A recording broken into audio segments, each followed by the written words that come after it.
Welcome to the deep dive. We sift through the sources, find the core insights, and basically bring you what you need to know. That's the goal. So today we're diving into something pretty fascinating. Picture Iowa City, right? Renowned literary scene, loads of writers. Yeah, you'd think they have it all covered. Exactly. Yeah. But what if, like, a whole genre was just missing from the public view anyway? A really profound, sometimes transgressive kind of storytelling just flying under the radar. It's strange, isn't it? Yeah, so let's unpack that. Well, it's this interesting paradox because genres like horror, existential fiction, cult fiction, they tap into really primal stuff, our fears, anxieties, meaning. So it is surprising they haven't found a big dedicated hub there, or really in much of the Midwest, historically speaking. Right. It sort of reflects this older tension, maybe. You know, literary institutions sometimes favoring quote-unquote high art. And maybe overlooking genres that really poke at our uncomfortable truths. Exactly. So this absence, it kind of highlights how these vibrant movements can bubble up on the edges, sometimes missed by the main cultural centers. That's a really good point. Yeah. And it perfectly sets up our mission for this deep dive. Okay. Today we're looking at a really cool new development called One of Us.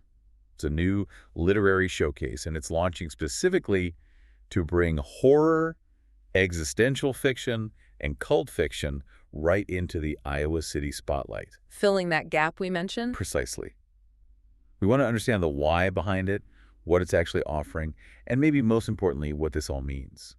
You know, for horror as a genre, and maybe for you if you're a curious reader or writer. Sound good. It feels like there's a real story there. I think so too. Okay, so let's start with that gap. Why is One of Us even needed?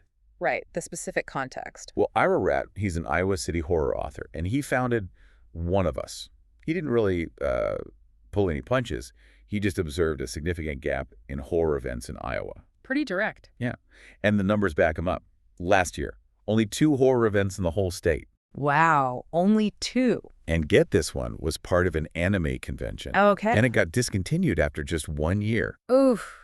Yeah, that definitely paints a picture of a vacuum, doesn't it? It really does. And it makes you think, how do independent voices in these niche genres find their people, their audience, their community, especially when geography is a hurdle? That's a key question. Harriet Everend, she's a horror author from Cedar Rapids, described horror as, well, a pretty niche genre in general.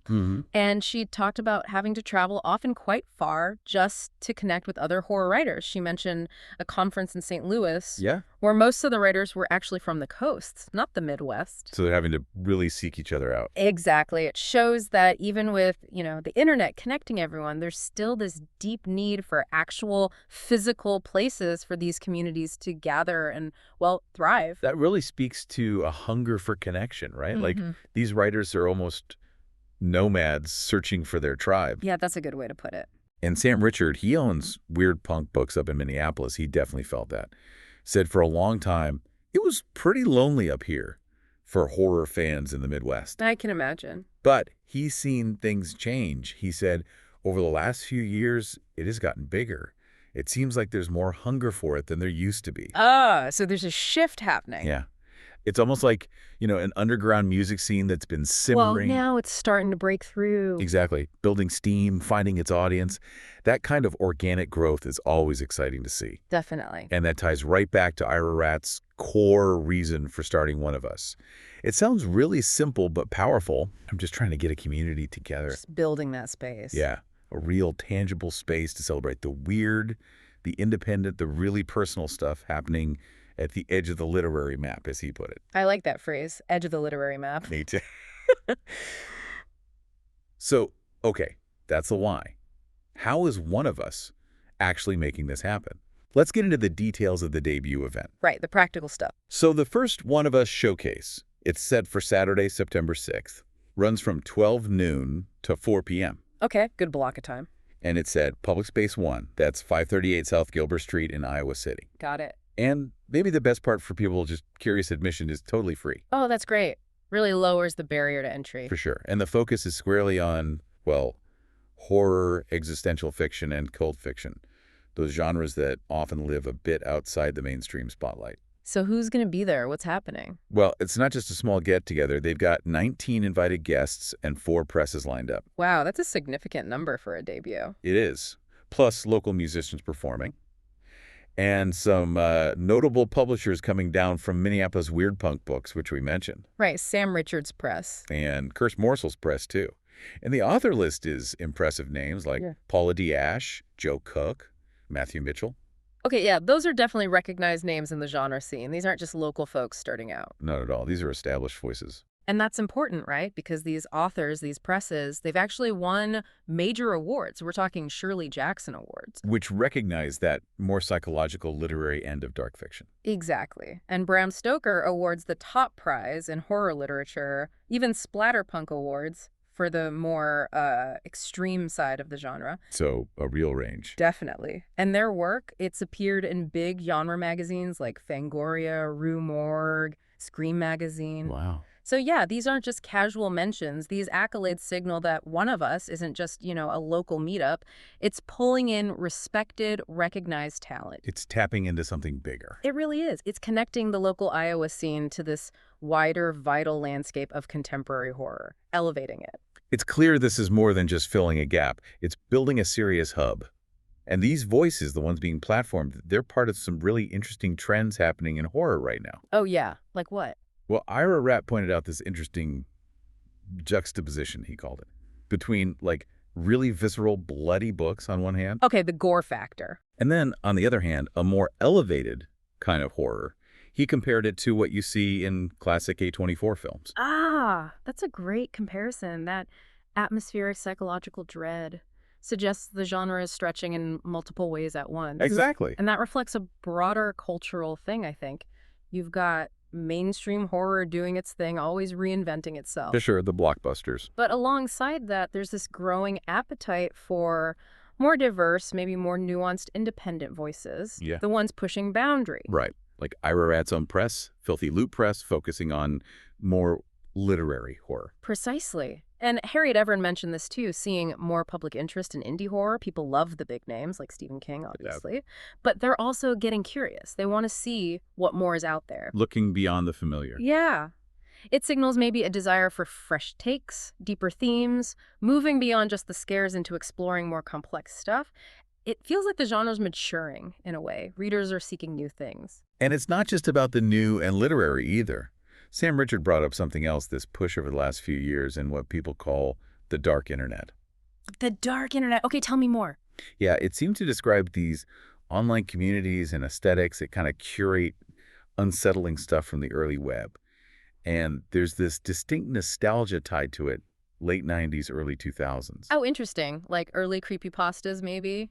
Analog horror vibes? Exactly, that kind of raw, less polished internet feel before everything got so slick and centralized. Huh. So it's looking back while also being contemporary. Right, so the genre seems to be expanding everywhere, output, reach, even into film and other media. It's like a whole ecosystem that's evolving. That dark internet nostalgia is fascinating, though. What do you think that specific late 90s, early 2000s vibe brings to horror today? How does that push boundaries? That's a really good question. Maybe it taps into a kind of digital primal fear, Explain that. like remembering when the internet felt huge, unknown, kind of lawless, Yeah. where anything could be lurking. Okay. That sense of vulnerability online, the uncanny valley of early digital stuff, blurring lines between real and fake. Yeah, less about a monster jumping out, more about that creepy feeling, the glitch, the weird message, the corrupted file. The unsettling potential of the network. It challenges the jump scare by focusing on that psychological unease, the uncanny.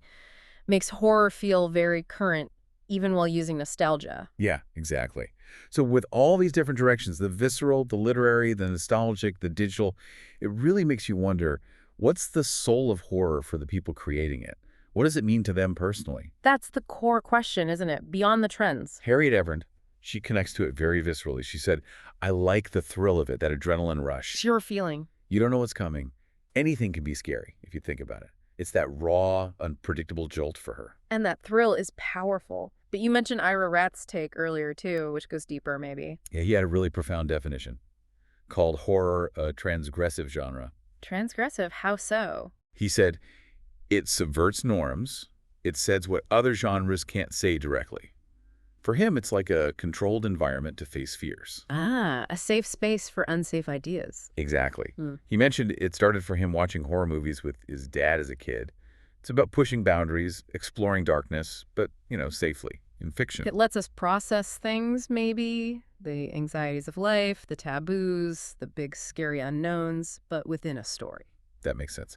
And Sam Richards from Weird Punk, he sort of broadened that even more. He said, I don't think of horror as primarily scary. That's interesting. Yeah, he thinks fear is just one element. He said, I think horror is capable of a lot of different modes and emotions. So not just terror. What else? Grief, trauma, loss, alienation, Mm. transformation even. It can be cathartic, maybe even beautiful in its own dark way. Exploring the full spectrum of experience when things go sideways. Right. So thinking about all that, for you listening right now, what is it about horror that pulls you in? What fears, what emotions do you find yourself exploring in these stories? It's worth considering. So we've journeyed through how One of Us came about, really understanding that thirst for a horror community in the Midwest. Yeah, filling that perceived void. We've looked at the debut details, who's coming, what's happening, dug into some of these really diverse trends shaping the genre now. From the bloody to the brainy, the old school to the cutting edge. And we've touched on what horror means on a deeper level to the people making it and maybe to us reading it. And One of Us wants to set the stage, they say, for a horrifying literary future in Iowa City, which is quite a statement. It is. But you have to wonder, what does this whole burgeoning indie scene, this mix of visceral and literary, nostalgic and transgressive, what does it really tell us about our own relationship with fear? With the unknown, with the kinds of stories we're drawn to now? Mm-hmm. Are we trying to confront something specific through these narratives? Does seeking out these voices from the edge of the literary map show a shift in what we actually value in storytelling today? That's a really provocative thought to end on. So whether you're already a diehard horror fan or maybe just a little curious about what's stirring out there. Or just interested in where culture might be heading? Right. We invite you to think about it. What other unexpected corners of the literary world are maybe calling out for their own spotlight? And what might you discover if you dare to look beyond the usual suspects?